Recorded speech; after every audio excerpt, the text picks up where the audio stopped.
Waktu berkunjung ke istana menemui Presiden Jokowi di akhir pekan lalu, Ibu Mega kabarnya sudah menegaskan lagi sikapnya. Capres dari PDI Perjuangan adalah kader internal PDI Perjuangan. Jadi, lupakan saja tawaran duet Prabowo Subianto Ganjar Pranowo. Kalaupun duet tengah sawah itu benar-benar mau di-endorse total oleh Presiden Jokowi, posisinya tidak bisa ditawar-tawar lagi. Ganjar sebagai calon presiden dan Prabowo sebagai calon wakil presiden. Itulah syarat dari PDI Perjuangan, dari Ibu Mega yang tampaknya sangat gembira dengan perkembangan politik akhir-akhir ini. Jagoan dia, meski namanya masih disimpan dalam kantong, sudah semakin unggul di survei-survei, dan menurut survei terbaru SMRC yang diumumkan pekan ini, angka survei Ganjar Pranowo sudah unggul sekitar 8% dari Prabowo Subianto yang berada di urutan kedua. Dia juga sudah unggul lebih dari 10% dari suara Anies Baswedan yang ada di urutan ketiga. Jadi sekarang konsentrasi PDI Perjuangan memang sudah bergerak selangkah lebih maju. Mereka mulai menimang-nimang nama cawapres yang dirasa bakal cocok buat Ganjar. Soal nama cawapres ini, Ibu Mega pun sudah punya sikap yang tegas juga. Dia ingin cawapres yang senior, yang tua, dan umurnya sekitar 70 tahun ke atas. Tidak punya ambisi lagi buat jadi capres di tahun 2029 nanti. Ibu Mega mau pemerintahan ke depan sama efektifnya dengan pemerintahan Presiden Jokowi sekarang ini. Dia tidak mau ada matahari kembar, presiden dan wakil presiden yang saling bersaing, yang bakal mengakibatkan pemerintahan malah jadi gontok-gontokan sendiri.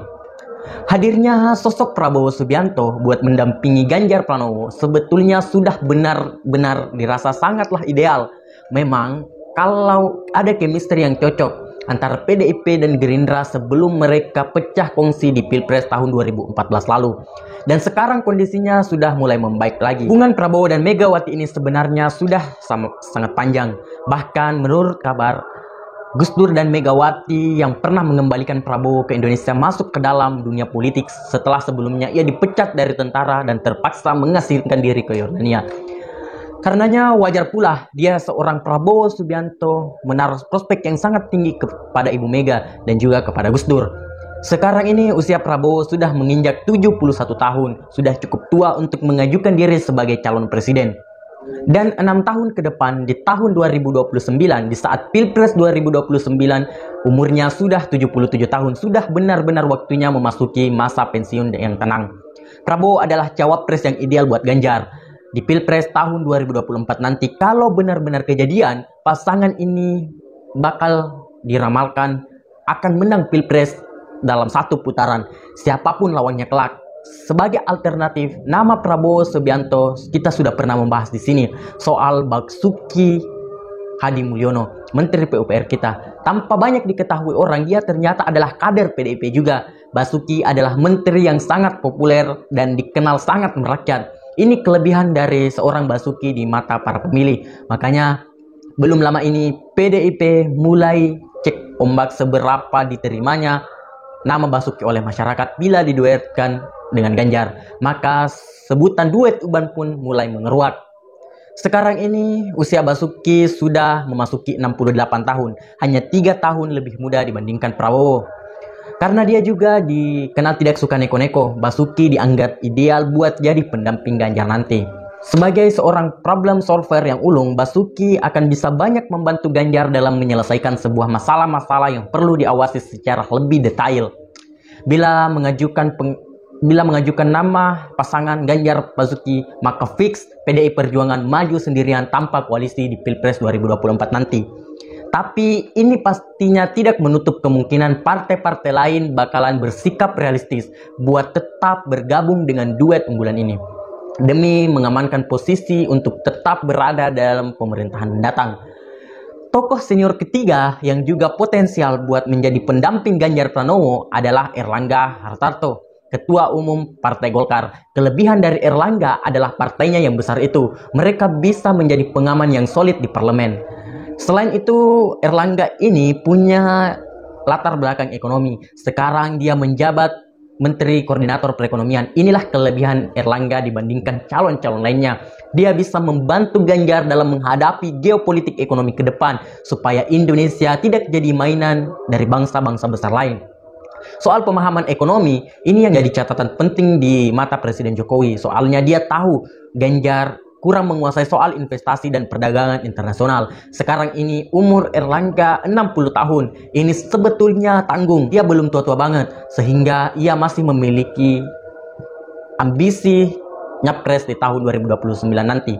Tapi dengan elektabilitas yang sangat rendah di survei-survei, dia tidak akan membahayakan di tahun 2029 nanti. Dan dia tetap cocok untuk menjadi cawapres Ganjar. Masih dari dalam kabinet, tokoh senior lain yang patut diperhitungkan adalah Mahfud MD, Menteri Koordinator Polhukam kita. Sekarang ini Mahfud sudah berusia 65 tahun, sudah cukup senior. Di tahun 2029 umurnya bakal melewati 70 tahun. Jadi umur Mahfud ini ideal untuk menjadi cawapres pendamping Ganjar. Kelebihan Mahfud adalah dikenal sebagai tokoh yang pemberani. Dia berani pasang badan sehingga skandal besar Ferdy Sambo bisa terungkap dan bisa dibongkar masuk ke dalam pengadilan. Sekarang Mahfud tampaknya bakal mengobok-obok dan mengacak-acak bea cukai dan pajak, dua sarang korupsi yang besar ini. Bila sepak terjang Mahfud memberantas korupsi relatif sukses, bisa dipastikan namanya bakal menjulang buat mendapatkan kursi cawapres. Selain itu, modal sosial dan elektoral Mahfud adalah ikatannya dengan Nahdlatul Ulama, organisasi Islam terbesar di dunia. Bila menjadi cawapres Ganjar, Mahfud bakal menguatkan duet ini di kalangan Islam tradisional. Nah, tokoh cawapres Ganjar yang terakhir dan juga senior pastinya dan berasal dari kalangan kita, yaitu Jenderal Muldoko, adalah kepala staf kepresidenan. Jadi dia sangat memahami pembangunan yang sudah dijalankan oleh Presiden Jokowi selama ini.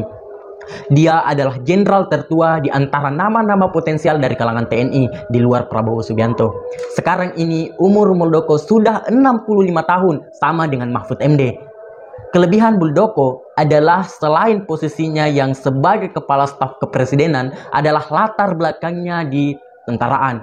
Harus diakui, bagaimanapun juga kepemimpinan tentara masih dipandang penting di negara ini, yang punya pengalaman dipimpin selama 32 tahun oleh Jenderal Soeharto dan 10 tahun oleh Jenderal SBY. Seorang jenderal dianggap punya kepemimpinan yang mumpuni buat jadi pemimpin negeri. Itulah 5 nama potensial tokoh-tokoh senior yang layak diperhitungkan buat jadi pendamping Ganjar Pranowo di Pilpres tahun 2024 mendatang. Ada Prabowo Subianto, ada Basuki Hadi Mulyono, Erlangga Hartarto, Mahfud MD, dan juga Jenderal Muldoko. Mereka semua sudah memenuhi syarat yang diajukan PDI Perjuangan, yakni tokoh senior dan tidak bakal jadi matahari kembar terhadap Presiden Ganjar ke depan.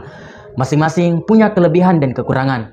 Nah, sekarang giliran kita semua buat angkat suara. Silahkan tulis di kolom komentar siapa di antara mereka yang paling cocok untuk jadi cawapresnya Ganjar ke depan. Wallahul muwaffiq ila aqwamit thoriq. Wassalamualaikum warahmatullahi wabarakatuh.